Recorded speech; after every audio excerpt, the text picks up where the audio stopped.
Brought to you by V-Guard, co-powered by Sensodyne and Vimal. ಬಾಯಲ್ಲಿ ಹೇಳಿ ಕೇಸರಿ. Associate sponsor Ultratech Cement. Co-sponsored by Saptagiri NPS University. ಸಚಿವ ನಾಗೇಂದ್ರ ರಾಜೀನಾಮೆ ನೀಡೋ ವಿಚಾರ. ಸಚಿವ ನಾಗೇಂದ್ರ ಬಳಿ ನಾನು ರಾಜೀನಾಮೆ ಕೇಳಿಲ್ಲ ಅಂತ ಹೇಳಿ ಬರೀ ನಾನು ಕರೆದು ಮಾತಾಡಿದ್ದೀನಿ ಅಷ್ಟೇ ಅಂತ ಹೇಳಿ ಸಿಎಂ ಸ್ಪಷ್ಟನೆ ಕೊಟ್ಟಿದ್ದಾರೆ. ಯಾಕಂದ್ರೆ ನಿನ್ನೆ ನಡೆದಂತಹ ಒಂದು ಸಭೆಯಲ್ಲಿ ಸಿಎಂ ಸೂಚನೆ ಕೊಟ್ಟಿದ್ದಾರೆ ಅನ್ನುವಂಥದ್ರ ಬಗ್ಗೆನೇ ಸುದ್ದಿ ಆಗಿತ್ತು. ವಿಧಾನಸೌಧದ ಬಳಿ ಮಾತನಾಡಿದಂತಹ ಸಿಎಂ ಸಿದ್ದರಾಮಯ್ಯ ಈ ಹೇಳಿಕೆಯನ್ನು ಕೊಟ್ಟಿದ್ದಾರೆ. SIT ರಚನೆ ಮಾಡಿದ್ದೀವಿ, ತನಿಖೆ ನಡೀತಾ ಇದೆ ಅನ್ನುವಂಥ ವಿಚಾರವನ್ನ ಮತ್ತೆ ಪುನರುಚ್ಚರಿಸಿದ್ದಾರೆ. ಸಚಿವ ನಾಗೇಂದ್ರ ರಾಜೀನಾಮೆ ನೀಡೋ ವಿಚಾರಕ್ಕೆ ಸಂಬಂಧಪಟ್ಟಂತೆ ರಿಯಾಕ್ಟ್ ಮಾಡಿರುವಂಥ ಸಿಎಂ ಸಿದ್ದರಾಮಯ್ಯ, ನಾನು ಅವರಿಗೆ ರಾಜೀನಾಮೆ ಕೊಡಿ ಅಂತ ಏನು ಹೇಳಿಲ್ಲ ಅಥವಾ ರಾಜೀನಾಮೆ ಕೇಳಿಯೂ ಇಲ್ಲ, ನೀವು ಕೊಟ್ಟು ಹೋಗ್ಬೇಕು ಅನ್ನುವಂಥ ಸೂಚನೆ. ಇದು ಇನ್ವರ್ಟರ್ AC. ನೀವು ಗ್ಯಾಮ್ಲರ್ ಅಲ್ವಾ? ಗ್ಯಾಮ್ಲರ್ ಜೂಜಾಡ್ತಿರಲ್ವಾ? ನೀವು ಜೂಜಾಡ್ತೀರಾ? ಇಲ್ಲ, ಯಾರು ಏನು ಹೇಳಿದ್ರು ಅಂತ ನೀನು ಎಷ್ಟು ಕಾಸ್ಟ್ಲಿ ಹಾಗೂ ಡೆಲಿಕೇಟ್ AC ತಗೊಂಡು ಸ್ಟೆಬಿಲೈಸರ್ ತಗೊಳ್ಳಿಲ್ಲ ಅಂದ್ರೆ ಇದು ಜೂಜಾಟ ತಾನೇ. ಒಂದೇ ಫ್ಲಕ್ಚುಯೇಷನ್ ಗೆ ನಿಮ್ಮ ಇನ್ವರ್ಟರ್ AC ಪಾರ್ಟ್ಸ್ ಡ್ಯಾಮೇಜ್ ಆಗಬಹುದು. ಅದನ್ನು V-Guard ಉಪಯೋಗಿಸಿ ಸುರಕ್ಷಿತವಾಗಿರಿಸಿ. V-Guard, India's #1 stabiliser. ಸೂಚನೆಯನ್ನ ಕೂಡ ನಾನು ಕೊಟ್ಟಿಲ್ಲ, ಬದಲಾಗಿ ಕರೆದು ಮಾತಾಡಿದ್ದೀನಿ ಅಷ್ಟೇ. ಏನ್ ನಡೀತಾ ಇದೆ, ಯಾಕೆ ನಿಮ್ಮ ಹೆಸರು ಬಂದಿದೆ ಅನ್ನುವಂಥದ್ದೆಲ್ಲದ್ರ ಬಗ್ಗೆನೂ ಕೂಡ ಅವ್ರು ಮಾತಾಡಿದ್ದಾರೆ ಅಷ್ಟೇ ಅನ್ನುವಂಥದ್ದನ್ನ ಸಿಎಂ ಹೇಳಿದ್ದಾರೆ. ಈಗ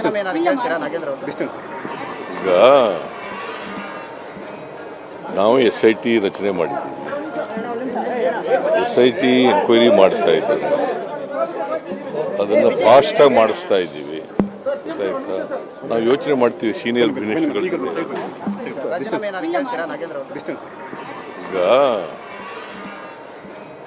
ನಾವು SIT ರಚನೆ ಮಾಡಿದ್ದೀವಿ, SIT ಎನ್ಕ್ವೈರಿ ಮಾಡ್ತಾ ಇದ್ದೀವಿ, ಅದನ್ನು ಫಾಸ್ಟಾಗಿ ಮಾಡಿಸ್ತಾ ಇದ್ದೀವಿ. ಗೊತ್ತಾಯ್ತಾ? ನಾವು ಯೋಚನೆ ಮಾಡ್ತೀವಿ ಸೀನಿಯರ್ ಮಿನಿಸ್ಟರ್ಗಳು. ಈಗ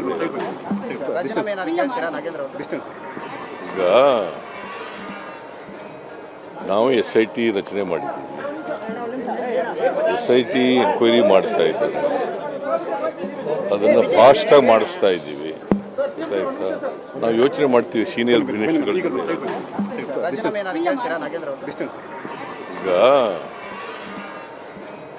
ನಾವು SIT ರಚನೆ ಮಾಡಿದ್ದೀವಿ, SIT ಎನ್ಕ್ವೈರಿ ಮಾಡ್ತಾ ಇದ್ದೀವಿ. ಇದು ಸಿಎಂ ಸಿದ್ದರಾಮಯ್ಯ ಅವರ ಒಂದು ಮಾತುಗಳು. ನಾವು SIT ರಚನೆ ಮಾಡಿದ್ದೀವಿ, ತನಿಖೆ ನಡೀತಾ ಇದೆ ಅನ್ನುವಂಥದ್ದನ್ನು ಹೇಳಿದ್ದಾರೆ. ಇತ್ತ ಬಿಜೆಪಿ ಈಗಾಗಲೇ ಹೋರಾಟಗಳನ್ನು ಮಾಡ್ತಾ ಇದೆ. ವಾಲ್ಮೀಕಿ ಅಭಿವೃದ್ಧಿ ನಿಗಮದಲ್ಲಿ ಅವ್ಯವಹಾರ ಪ್ರಕರಣಕ್ಕೆ ಸಂಬಂಧಪಟ್ಟಂತೆ ಸಚಿವ ಬಿ ನಾಗೇಂದ್ರ ರಾಜೀನಾಮೆಗೆ ಬಿಜೆಪಿ ಹಿಡಿದಿರುವಂತಹ ಪಟ್ಟು. ಈಗಾಗಲೇ ಇವತ್ತಿನ ತನಕ ಗಡುವು ಕೊಟ್ಟಿದ್ರು. ಅಶೋಕ್ ಕೂಡ ಮಾತನಾಡಿದ್ರು, BY ವಿಜಯೇಂದ್ರ ಕೂಡ ಮಾತನಾಡ್ತಾ ಬಿಜೆಪಿ ಮೂಲಕ ನಾಗೇಂದ್ರ ಅವರಿಗೆ ಗಡುವು ನೀಡ್ತಾ ಇದೆ, ಸರ್ಕಾರಕ್ಕೆ ಗಡುವು ನೀಡ್ತಾ ಇದ್ದೀವಿ. ಸೊ ಇವತ್ತು ಅಂತ ಹೇಳಿದ್ರೆ ರಾಜೀನಾಮೆ ಕೊಡಬೇಕು, ಜೂನ್ 6ನೇ ತಾರೀಕಿನ ಒಳಗಡೆ ಅವರು ರಾಜೀನಾಮೆಯನ್ನು ಸಲ್ಲಿಸಬೇಕು, ಇಲ್ಲ ಅಂತ ಹೇಳಿದ್ರೆ ಉಗ್ರ ಹೋರಾಟ ಮಾಡ್ತೀವಿ ಅನ್ನುವಂಥದ್ರ ಬಗ್ಗೆ ಎಚ್ಚರಿಕೆಯನ್ನು ಕೊಟ್ಟಿದ್ರು. ಅದರಂತೆ ಇವತ್ತು ರಾಜ್ಯಪಾಲರಿಗೂ ಕೂಡ ದೂರು ಕೊಡೋದಕ್ಕೆ ಮುಂದಾಗ್ತಾ ಇದ್ದಾರೆ. ವಿಧಾನಸೌಧದಿಂದ ರಾಜಭವನಕ್ಕೆ ನಾಯಕರು ಪಾದಯಾತ್ರೆ ಮೂಲಕ ಹೋಗೋದಕ್ಕೆ ಈಗ ನಿರ್ಧರಿಸಿ ಪ್ರತಿಭಟನೆಗಳನ್ನು ಮಾಡ್ತಾ ಇದ್ದಾರೆ. ದೃಶ್ಯಗಳಲ್ಲಿ ಗಮನಿಸಬಹುದು.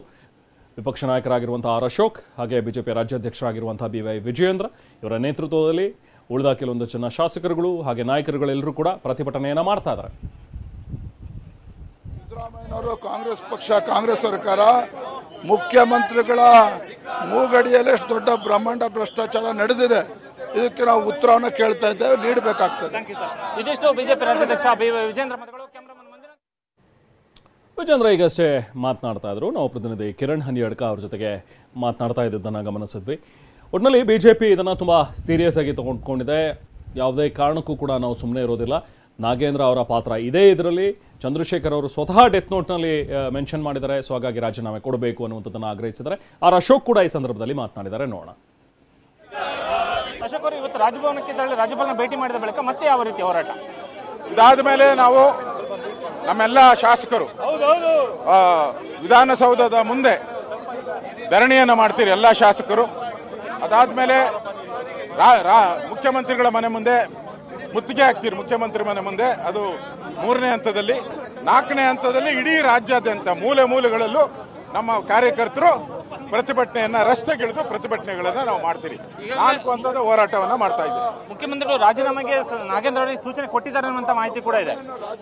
ನಾಗೇಂದ್ರ ಅವ್ರನ್ನ ರಾಜೀನಾಮೆ ತಗೊಂಡ್ರೆ ಮುಖ್ಯಮಂತ್ರಿಗೆ ಕಂಟಕ ಬರ್ತೈತೆ.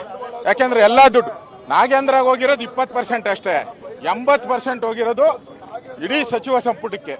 ರಾಹುಲ್ ಗಾಂಧಿ ಅವರಿಗೂ ದುಡ್ಡು ಹೋಗಿದೆ. ಅದಕ್ಕೋಸ್ಕರ ಮುಖ್ಯಮಂತ್ರಿ ರಾಜೀನಾಮೆ ಕೊಡಬೇಕು ಅಂತ ಆಗ್ರಹ ಮಾಡ್ತಾ ಇದ್ದೀರಿ. ಈ ನಾಳೆ ರಾಹುಲ್ ಗಾಂಧಿ ಬೆಂಗಳೂರಿಗೆ ಬರ್ತಾ ಇದ್ದಾರೆ, ಆ ಸಂದರ್ಭದಲ್ಲಿ ಏನಾದ್ರು ಬಿಜೆಪಿ ಹೋರಾಟ ಇರುತ್ತಾ? ಹೋರಾಟ ಮಾಡ್ತೀರಿ. ನಮ್ದು ನಾಳೆ ನ್ಯಾಷನಲ್ ಎಕ್ಸಿಕ್ಯೂಟಿವ್ ಸಂಸದೀಯ ಮಂಡಳಿ ಸಭೆ ಇದೆ, ಅದಕ್ಕೆ ನಾನು ಡೆಲ್ಲಿಗೆ ಹೋಗ್ತಾ ಇದ್ದೀನಿ ನಾಳೆ.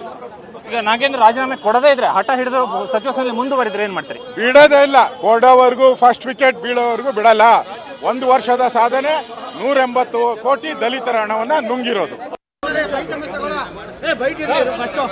ರಾಜೀನಾಮೆ ನೀಡೋವರೆಗೂ ಕೂಡ ನಾವು ಸುಮ್ಮನೆ ಇರೋದಿಲ್ಲ ಅನ್ನುವಂಥದ್ದನ್ನ ಆರ್ ಅಶೋಕ್ ಅವರು ಕೂಡ ವ್ಯಕ್ತಪಡಿಸ್ತಾ ಇದ್ರು. ದಲಿತರ ಒಂದು ಹಣವನ್ನ ನುಂಗಿ ನೀರು ಕುಡಿದಿದ್ದಾರೆ ಇವರು. ವಾಲ್ಮೀಕಿ ಜನಾಂಗಕ್ಕೆ ಇರಬೇಕಾದಂತಹ ಒಂದು ಮೀಸಲಿದ್ದಂತಹ ಹಣ, ಅದು ಅವರ ಅಭಿವೃದ್ಧಿಗೆ ಅಂತ ಹೇಳಿ ಬಳಸಬೇಕಾಗಿದ್ದಂತಹ ಒಂದು ಹಣ, ಅಂಥವರ ಹಣವನ್ನ ಇವರು ನುಂಗಿ ನೀರು ಕುಡಿದಿದ್ದಾರೆ ಅನ್ನುವಂಥ ಒಂದು ಆಕ್ರೋಶವನ್ನ ಆರ್ ಅಶೋಕ್ ಅವರು ವ್ಯಕ್ತಪಡಿಸ್ತಾ ಇದ್ರು. ಸೊ ಹಾಗಾಗಿ ಇವಾಗ ಪಾದಯಾತ್ರೆ ಮೂಲಕ ರಾಜಭವನಕ್ಕೆ ತೆರಳಿ ದೂರನ್ನ ಕೊಡ್ತಾ ಇದ್ದಾರೆ. ಅಂದ್ರೆ ನೀವು ಮಧ್ಯಪ್ರವೇಶ ಮಾಡಿ, ರಾಜ್ಯಪಾಲರು ಮಧ್ಯಪ್ರವೇಶ ಮಾಡಿ ಸಚಿವ ನಾಗೇಂದ್ರ ಅವರಿಂದ ರಾಜೀನಾಮೆ ಪಡಿಬೇಕು ಅನ್ನುವಂಥ ಒಂದು ಒತ್ತಾಯ. ಸೊ ಇವತ್ತು ಈ ಪ್ರತಿಭಟನೆ ಜೊತೆಗೆ ಮುಂದಿನ ಹಂತಗಳಲ್ಲೂ ಕೂಡ ನಾವು ಉಗ್ರ ಹೋರಾಟವನ್ನು ಮಾಡ್ತೀವಿ. ನಾಗೇಂದ್ರ ಅವರು ರಾಜೀನಾಮೆ ಕೊಡೋವರೆಗೂ ಕೂಡ ನಾವು ಸುಮ್ಮನಿರೋದಿಲ್ಲ ಅನ್ನೋ ಒಂದು ಮಾತುಗಳನ್ನು ಬಿಜೆಪಿಯ ನಾಯಕರು ಆಡ್ತಾ ಇದ್ದಾರೆ. ಇತ್ತ ಸಿಎಂ ಸಿದ್ದರಾಮಯ್ಯ ಕೂಡ ಮಾತನಾಡೋರು. ನಿನ್ನೆ ನಡೆದಂಥ ಒಂದು ಮೀಟಿಂಗ್, ಸಿಎಂ ಮತ್ತು DCM ಎಲ್ಲರೂ ಕೂಡ ಅದರಲ್ಲಿ ಹಾಜರಿದ್ದರು ಅನ್ನುವಂಥದ್ರ ಬಗ್ಗೆ ಇರುವಂಥ ಒಂದು ಮಾಹಿತಿ ಏನಿದೆ. ಕಾವೇರಿಯಲ್ಲಿ ನಡೆದಂಥ ಒಂದು ಚರ್ಚೆ ಸಂದರ್ಭದಲ್ಲಿ ಕರೆಸಿ ಮಾತಾಡಿದ್ದಾರೆ ನಾಗೇಂದ್ರ ಅವರನ್ನ ಅಂತೇಳಿ. ಆ ಸಂದರ್ಭದಲ್ಲಿ ಸಿಎಂ ಎಲ್ಲೋ ಸೂಚನೆ ಕೊಟ್ಟಿದ್ದಾರೆ ನಾಗೇಂದ್ರ ಅವರಿಗೆ ರಾಜೀನಾಮೆ ಕೊಡೋದಕ್ಕೆ ಅನ್ನುವಂಥದ್ರ ಬಗ್ಗೆ ಸುದ್ದಿ ಇತ್ತು. ಬಟ್ ಸಿಎಂ ಈಗ ಅದನ್ನ ಕ್ಲಿಯರ್ ಮಾಡಿದರೆ, ನಾನು ಯಾವುದೂ ರಾಜೀನಾಮೆ ಕೇಳಿಲ್ಲ ಅನ್ನೋದು. Brought to you by V-Guard, co-powered by Sensodyne and Vimal. ಬಾಯಲ್ಲಿ ಹೇಳಿ ಕೇಸರಿ. Associate sponsor Ultratech Cement. Co-sponsored by Saptagiri NPS University.